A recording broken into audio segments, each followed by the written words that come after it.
테마를 주도하는 에너지, 뉴스케일 파워, 테라파워, 보클로 모두 두산 에너빌리티가 초기 투자했거나 수주받을 계약이 앞으로 5년 이상 일감치가 확보됐다는 거고요. 미국 정부와 영국 정부가 승인 기간을 2, 3년으로 단축하면서 원전에 대한 개발을 빠르게 하려고 하고 있다. 기존에 원전을 시도하지 않았던 인도라든지 다양한 중동, 데이터 센터, 메가 빅트렌드를 위해서 원전은 글로벌 에너지의 메가 트렌드로 커질 수밖에 없는 상황이다. 국내 정부에서 반원전, 오늘 신고리 원전 2호기 해체 관련돼서 결정이 납니다. 원전 해체할 경우 상당한 경제적 피해가 예상되니까 수명 연장보다는 신규 원설 쪽으로 가는 게 맞다고 보고 있습니다. 정책 모멘텀에도 주가는 영향을 받지만 중요한 건 글로벌 메가트렌드 수주 산업에 뒤떨어지지 않느냐가 중요하다. 원전 못지않게. 안녕하세요. 김지훈의 훈훈한 주식의 김지훈입니다. 오늘은 9월 25일 목요일 지금 장 끝나고 바로 영상을 찍고 있습니다. 기업분석 훈련소에서 말씀드린 종목은 어떠한 매수, 매도, 추천, 리딩의 의미가 전혀 아님을 다시 한번 강조해서 말씀드립니다. 김지훈의 훈훈한 주식을 응원해 주시고 격려해 주시고 도움이 된다고 하시는 분들만을 위해서 투자 아이디어 제공 차원에서 말씀드리는 거지, 투자 판단, 매수, 매도에 대한 판단은 철저히 본인이 직접 하셔야 됨을 말씀드리고요. 저한테 KKIM0176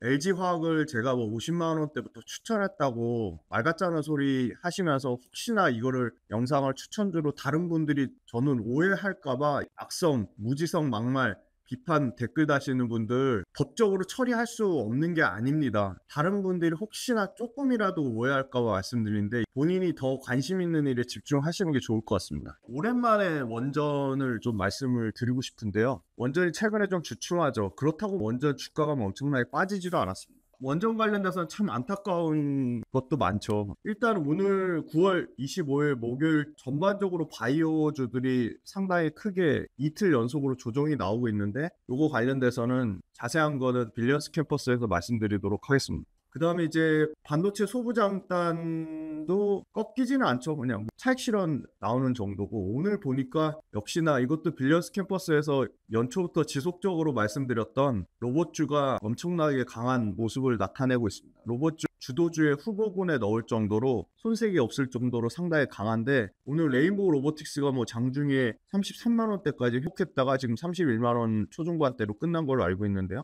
로봇주 상당히 강하고요. 어제는 LNG 기자재 쪽 강했는데 오늘 약간 주춤한 모습이고요. 바이오 조정받았고, 조선 방산 약간 주춤하고요. 오늘은 보니까 로봇이 강했고, 그 다음에 오늘 네이버 카카오가 엄청나게 셌습니다. 네이버가 엄청 셌는데요. 네이버가 이제 우리나라 최대 비트코인 거래업체죠. 두나무, 업비트, 지분인수 발표가 나면서 장중에 15%에서 급등이 나오기도 했습니다. 결국은 이제 비트코인이 점점 더 제도권으로 이제 완전히 자리 잡아서 들어온다는 건데, 저는 여전히 비트코인 투자는 안 하고 있지만 비트코인 관련된 ETF라든지 비트코인 주식을 많이 갖고 있는, 예를 들어 미국 주식 코인베이스라든지 서클이라든지 이런 건 충분히 공부해볼 가치는 있다고 보고 있습니다.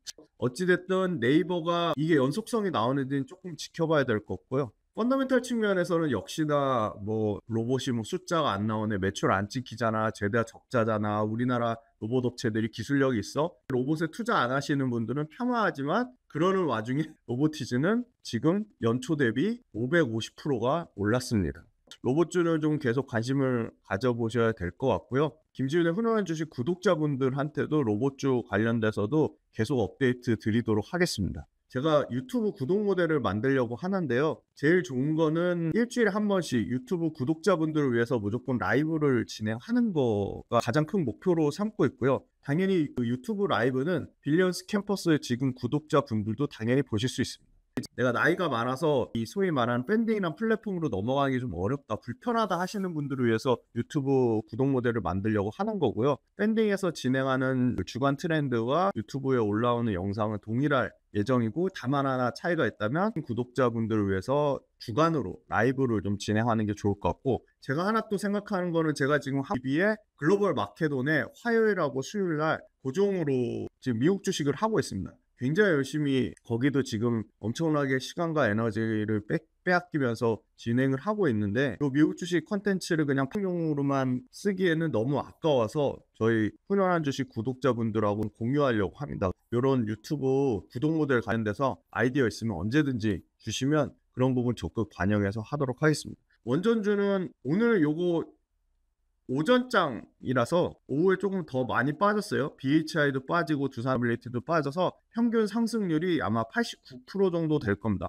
원전주들이 오늘 평균적으로 한 3-4% 빠졌습니다. 최고점 대비로는 30% 중후반대고요. 두산에너빌리티가 연초 대비해서 주가가 여전히 260%대, 오늘 좀 빠졌죠. 260%대 상승 나타내고 있고 최고점에서는 한 13% 정도 하락 중입니다. 두산에너빌리티 엄청나게 조정 많이 받은 것 같지만 조정받았다고 얘기하긴 어렵고 사실은 상승하고 나서 옆으로 누워있는 구간이다 말씀드린 게 맞는 것 같고요.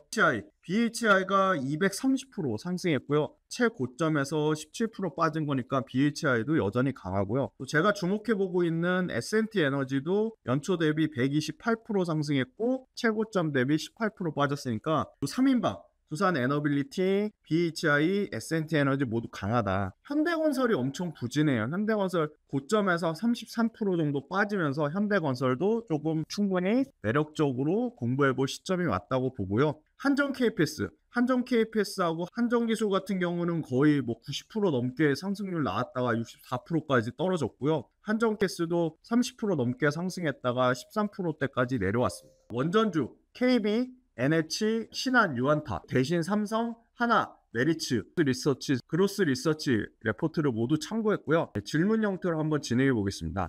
미국 원전 협력과 SMR 근황에 대해서 설명해 주세요. 최근에 영국 정부가 미국과 양국에서 신규 원자력 발전소 건설 기간을 보통 5에서 6년인데 원자력 프로젝트 승인 소요 기간을 2년 내로 대폭 단축하겠다고 협정을 맺었습니다. 미국은 엑스에너지와 영국 에너지 기업 센트리카 간의 조인트 개발 협약이 체결됐습니다. 영국의 하톨 부지의 최대 6기가와트 첨단 소형 모듈 원자로 건설을 목표로 세웠고요. 이제 영국 부동산 투자사 트리텍스와 우리나라 체코 원전의 경쟁을 끝까지 했던 불란서, 그러니까 프랑스의 EDF 전력청과 미국의 홀텍 EPC죠. 여기가 영국의 노팅햄프셔의 구 석탄화력 발전소 부지를 가동 데이터 센터로 건설하는 데 MOU를 체결했습니다. 고순도 저농축 우라늄 공급, 초소형 모듈 원전 건설, 영국 내 신규 부지 조사를 미국의 테라파워와 KBR이 같이 협업을 진행하고 있고요. 총 5건의 각 기업 간의 신규 원전과 관련된 상업 계약이 발표됐습니다. 이 부분은 8월 25일 한미 정상회담 이후에 한국과 미국의 비즈니스 라운드 테이블에 체결된 MOU 4건, 한수원, 바로 두산 에너빌리티, 엑스에너지, 아마존 웹서비스 간의 밸류체인에 이은 연이은 체결이 지속적으로 나오고 있다는 겁니다. 두 번째 질문입니다. SMR은 글로벌로 얼마나 확대될까요? 네, 세계 원전 설비 규모는 작년 기준으로 377기가와트에서 2030년에는 2050년에는 최대 992기가와트로 약 2.6배 확대할 전망이고요. 작년에 나온 전망치 952보다 4.4% 추가적으로 목표치가 올라갔습니다. 가장 우호적인 시나리오에 따르면 SMR은 2050년까지 신규 전체 원전 설비의 24.2%를 차지할 것으로 보이고요. 북미만 따져보면 작년 110기가와트에서 트럼프가 소형과 대형 합쳐서 원전의 용량을 4배 늘리겠다고 했죠. 2050년까지 최대 236기가와트로 2.14배 증가할 예정입니다. 최대 시나리오 중으로 따지면 북미에서 증설되는 신규 설비, 원전 설비의 20.5%가 SMR로 북미에서 설치될 것으로 보이고요. 글로벌 시장 확대 사이클의 초입 국면이라고 보고 있습니다. 엑스에너지와 영국의 센트리카 간의 개발 협력, 언급한 6기가와트 외에 미국 에너지 기업인 바로 테네시의 TVA는 뉴스케일 파워의 개발사 엔트라 원 에너지와 최대 6기가와트의 도입을 협력했습니다. 그간 SMR의 규모가 1기가와트 수준이었다면 지금 최대 6기가와트로 대규모 수요가 가시화되었다는 것을 그 체결만으로도 알 수 있습니다. 미국에서 진행 중인 한국과 영국의 원전 협력 협정에 당연히 긴밀하게 협력을 구축하고 있는 엑스에너지와 테라파워의 두산 에너빌리티가 당연히 밸류체인 단으로 최대 수혜를 받을 수밖에 없다. 엑스에너지, 뉴스케일 파워, 테라파워 설계업체가 자주 거론되는 것은 상당히 의미가 있다고 보고 있습니다. 테라파워가 작년 12월 달에 주기기 제작성 검토 계약을 두산 에너빌리티와 체결했습니다. 원자로 보호 용기와 원자로 지지 구조물, 노심 동체 구조물 등 주기기 3종 세트를 진행할 계획이고요. 엑스에너지는 23년도에 두산 에너빌리티가 지분 투자를 했습니다. 엑스에너지 역시도 두산 에너빌리티와 핵심 기자재 공급 계약을 체결했습니다. 주기기 제작성 검토 용역과 시제품은 이미 제작이 진행되고 있습니다. 뉴스케일 파워는 TVA야 총 6기가와트의 모듈 공급, 뉴스케일 파워의 용량이 77메가와트라고 감안을 한다면 총 78개 모듈 설치에 해당되는 거고요. 이게 최종 투자 승인 결정 단계인 루마니아의 모듈 6기, 462메가와트의 거의 몇 배죠? 10배가 넘죠. 거의 11배 정도 되네요. 미국의 라바브리지, 여기 부지에 대한 462메가와트의 신규 건설 검토도 소식이 나오고 있습니다. 뉴스케일 파워의 SMR에 대한 잠재 수요가 지금 꾸준히 증가하고 있다는 거고요. 두산 에너빌리티는 올해 중으로 뉴스케일 파워로부터 12개의 모듈 기자재 제작 수주가 전망되고 있습니다. 올해 말입니다. 올해 말. 올해 수주 계약 체결된 체코 원전과 웨스팅하우스의 불가리아 원전 2기 2.2기가와트에 대한 주기기도 내년 중반에 수주가 예상되고 있습니다. 불가리아 정부가 최종 계약하는 게 26년 초로 목표로 하고 있기 때문에 26년도에 원전 주기기 발주도 당연히 나올 것으로 보고 있습니다. 수출 시장을 분리하고 웨스팅하우스에 대한 로열티 지급 내용은 이미 두산 에너빌리티가 포함된 원전 시장에 알려진 것과 다른 것이 없다. 이거를 악재로 받아들이기에 주가가 이미 선반영이 됐다는 거고요. 1,400, 1,000 요 모두 기자재 공급 가능성은 두산 에너빌리티로 제한적이라고 보고 있습니다. SMR과 미국 원전 시장 진출 가능성을 고려했을 때 글로벌 원전 파운드리 업체로 당연히 두산 에너빌리티가 최대 수혜를 받을 수밖에 없다는 겁니다. 세 번째 질문입니다. 가스터빈 최근 현황에 대해서 설명해 주세요. 지난번 원전 현황 설명 들었을 때 두산 에너빌리티가 후발주자임에도 불구하고 캘리포니아 주정부에서 워낙 GE 버너바나 미쓰비시 중공업이나 지멘스 에너지가 오기 찼기 때문에 두산 에너빌리티한테도 기회가 올 수 있다고 말했었는데 그런 상황은 여전히 유효하다. 글로벌 터빈 제조사들의 수주 잔고가 엄청나게 빠른 속도로 증가하고 있기 때문에 리드 타임이 최대 5년이 걸리고 있습니다. 지금 주문하는 거는 다 2030년 이후에 인도받는 계약으로 보고 있고요. GE 버너바 2분기 수주 잔고가 총 55기가와트 이상으로 1년 반 동안에 50% 이상 증가했습니다. 지멘스 에너지 역시도 58기가와트 수준으로 GE 버너바나 지멘스나 캐파를 지금 증설해야 되는 상황인데 증설을 안 하고 있습니다.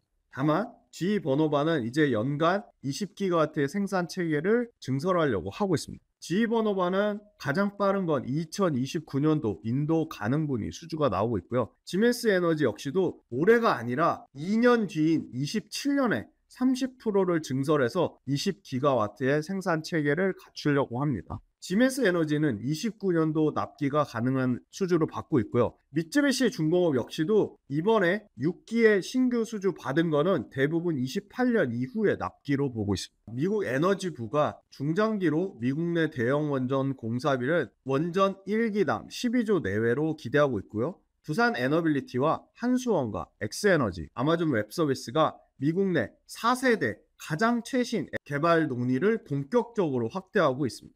미국 에너지부의 적극적인 지원에 따라 엑스에너지가 이번 협력에서 세계 최고 수준의 업테이커로 발돋움할 것으로 보이고요. 주기기 제작사, 원전 운영사 관련돼서 밸류체인 단에 두산 에너빌리티가 이 엑스에너지하고 긴밀한 밸류체인 단에 앞으로 추가적인 어떤 가시적인 결과물이 나올 것으로 보고 있습니다. 미국 데이터 센터는 개발사보다 빠른 완공을 원하고 있고 다만 미국 내 개통 연계가 어려워서 주요 터빈 제작사보다 두산 에너빌리티가 최소한 3년 정도 빠른 납기가 가능하기 때문에 두산 에너빌리티한테도 가스터빈 관련돼서 기회가 미국 내에서 올 거라고 보고 있습니다. 하반기에 두산 에너빌리티 터빈 수주를 기대하고 있습니다. 대형 원전에 대한 추가 수주 기대감은 없는지 네 번째 질문입니다. 중동 아랍에미리트 원전 5, 6호기, 사우디의 1.4기가와트의 원전 2기 신규 건설 추진 가능성. 왜냐하면 바라카 원전 1, 4호기를 성공적으로 수행한 경험을 바탕으로 중동에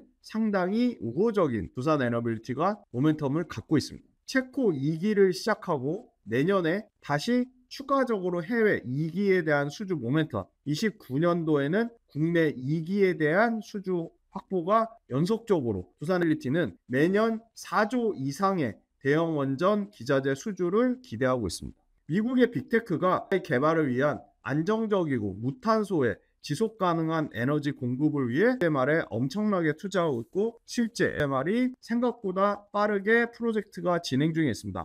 원자력 에너지 투자를 강화하기 위해서 뉴스케일 파워, 테라파워, 엑스에너지하고 협력을 통해 두산 에너빌리티는 5년간 60기의 수주가 가시화될 것으로 기대하고 있습니다. 아마존 웹서비스와 최근에 7억 달러 투자를 통해서 5기가와트의 SMR 상용화 추진 과정 중에 한수원과 엑스에너지가 양해각서를 체결했고요. 100메가와트급 64기에 해당되는 2039년까지 아마존의 데이터 센터에 적용될 것으로 보고 있습니다. 체코 전력공사로부터 태물린 원전 1, 2호기 발전기 교체 약 3,000개의 수주를 두산 에너빌리티가 받았습니다. 국내 최초 상업용 원전 고리 1호기 해체 공사 한전과 베트남 대형 전력 인프라 바로 붕앙 2 화력발전소 1호기 준공 프로젝트, 최근에 아마존 웹서비스의 두산 에너지 관련돼서 엑스에너지 소형 모듈 원자력 시제품 직접 확인까지 SMR과 대형 원전과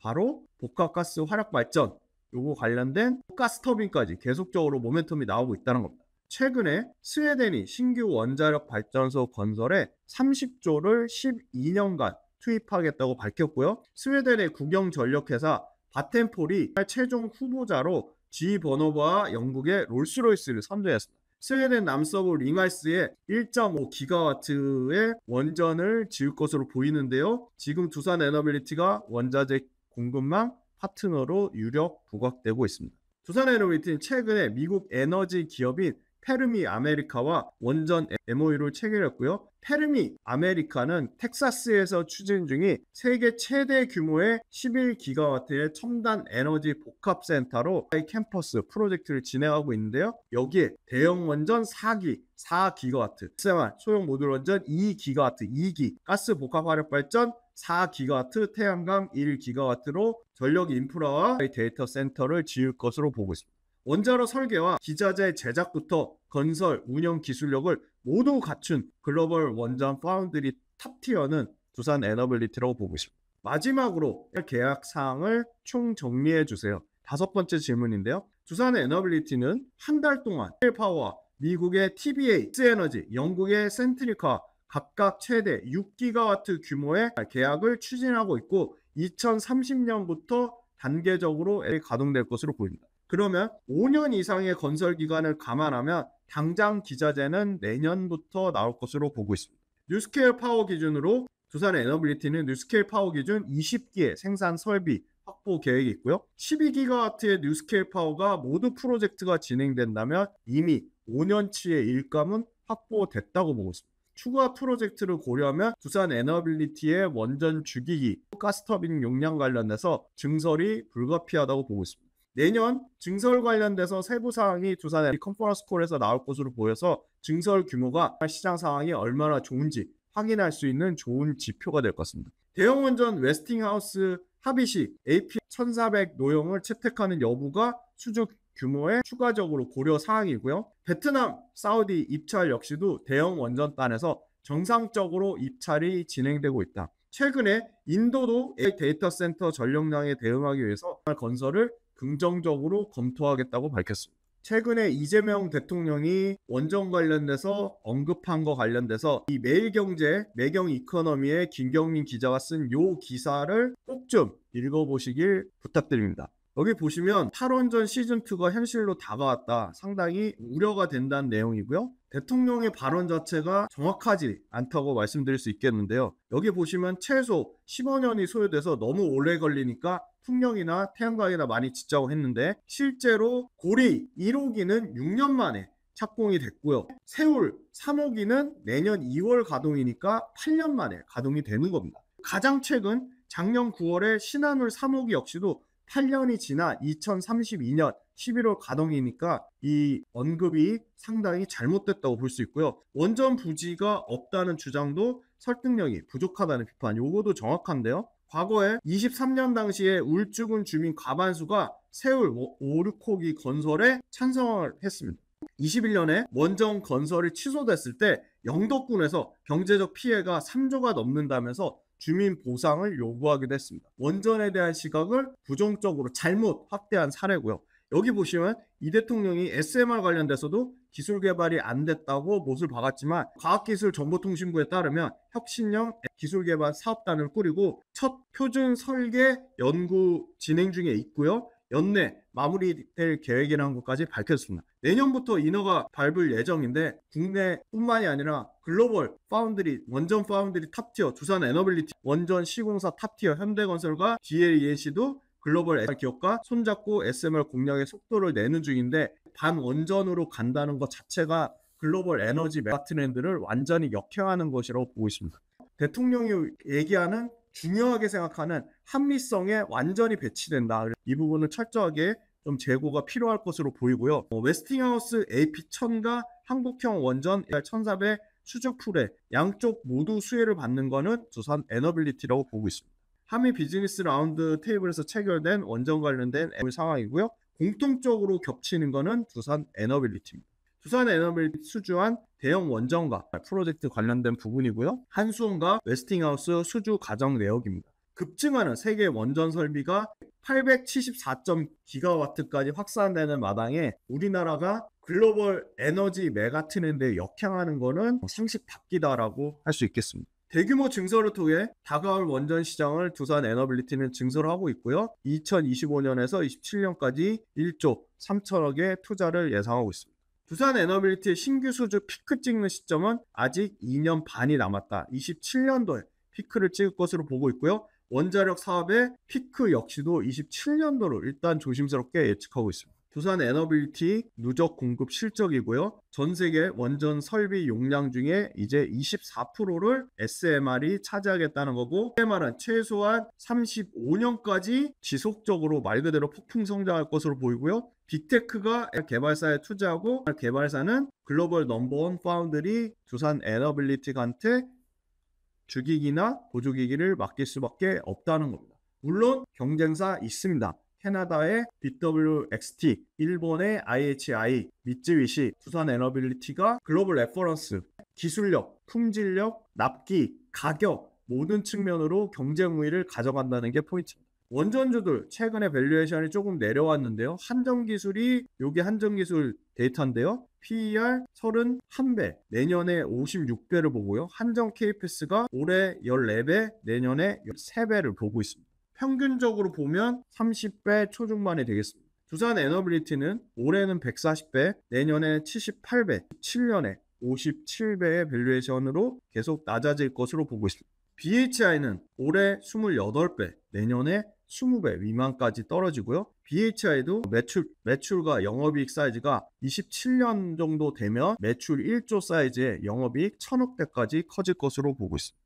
두산에 최근에 오늘까지 기간이 5일 연속 순 매수 중이고요. 외국인의 매수세도 일부 붙었습니다. 연초 대비해서 기간은 1,000억 넘게 여전히 누적 순 매수 중이고요. 최근에 긍정적인 거는 투신, 은행, 연기금, 사모펀드 등 중장기성 물량이 다시 들어오고 있다는 게 긍정적으로 보고 있습니다. BHI 마찬가지입니다. BHI도 기관 투자자들의 물량이 연기금이라든지 사모펀드라든지 보험이라든지 투신 물량이 들어오고 있다. 두산 에너빌리티 최근에 최고점 대비 가장 바닥까지 얼마나 꺾였냐 봤더니 32% 하락하고 나서 다시 바닥권에서 올라오고 있습니다. 중요한 건 일단 이 69,900원이라는 가격이라 거의 7만원 요 가격에 계속 박스권에 있는데 다시 박스권 중단을 돌파해서 박스권 상단 쪽으로 가고 있는 과정 중에 있고요. 박스권 하단에서 거래대금 줄었다가 거래대금 다시 소폭 좀 느는 형태가 나오고 있습니다. 예전만큼 원전에 관심이 없으면서 거래대금이 이렇게 늘지 않고 있는데요. 긍정적인 거는 기관이 꾸준히 사고 있다는 거고 다시 외국인 수급도 붙었다는 겁니다. 일단 69,000원 요 1차 지지선 잘 지지되는지 여부가 좀 중요할 것 같고요. 다만 이 7만 원대를 돌파하면 당연히 박스권 상단에서는 매물대가 없기 때문에 몸집이 상당히 가벼울 수 있다. 두산 에너빌리티의 평균 목표가가 대략 85,000원 정도 수준입니다. BHI 똑같이 보시면 두산 에너빌리티보다 훨씬 주가가 더 강하다. 최고점 대비 가장 바닥권까지 꺾인 퍼센테이지가 25%입니다. 25%인데 꺾여서 다시 반등이 나오고 있습니다. 다만 이제 이평선들이 두산 에너빌리티랑 다르게 갭이 많이 좀 벌어져 있어서 이평선들이 좀 이때는 모습을 보이고 나서 한 번 더 탄력적으로 움직이지 않을까 보고 있고 두산 에너빌리티보다 훨씬 더 거래 대금이 줄은 상황입니다. 관심에서 좀 많이 줄었는데요. 상당히 두산 에너빌리티보다 BHI는 LNG에 대한 강력한 모멘텀을 갖고 있습니다. LNG 시장에 대한 모멘텀이 나올 경우 두산 에너빌리티보다 훨씬 더 차별화된 주가 움직임을 볼 수 있다. 이 두 BHI도 지속적으로 공부하고 관심 가져야 될 기업이라고 생각합니다. 첫 번째, SMR 관련돼서 기본도 안 돼 있는데 투자하시는 분들이 저는 90% 이상이라고 봅니다. 제가 오프라인 강의 다니면서 정말 많이 느꼈던 게 2차전지를 투자하는데 제품이 어디로 납품하는지도 몰라요. 1년 매출이 얼마 되는지도 몰라요. 일반인 투자자분들이 단기적인 변동성을 취해서 그날 주가의 흐름이 세거나 이슈화되는 종목들을 할 경우에 성공 확률이 상당히 떨어집니다. 우리는 가장 효율적인 투자 전략과 어떠한 기업 발굴, 산업 발굴을 그때그때 시일성 있게 하기 위해서 구독 모델을 만들었습니다. 함께 공부하고 함께 전략을 짜가면서 적절한 수준의 이론과 우리가 꼭 필요한 부분의 이론 잘 결합하고 그거를 실전 투자 전략에 연결지어서 메가트렌드 산업에 투자하려고 합니다. 첫 번째, 주간 시장 트렌드, 두 번째, 월간 복귀 특강 외에도 당연히 매일매일 시황에 대한 제 생각, 시황에 대한 분석, 그때그때 어떤 이슈가 발생하는 것들에 대한 제 리뷰 당연히 다 달아드릴 거고요. 오래오래 즐겁고 재밌는 투자 라이프를 이어가는 페이스 메이커 역할을 하는 게 제 목표입니다. 제 모든 것이 담긴 제 모든 투자 라이프 구독자분들한테 다 오픈할 생각입니다. 빌리언스 캠퍼스로 구독자분들을 기쁜 마음으로 설레이는 마음으로 초대합니다.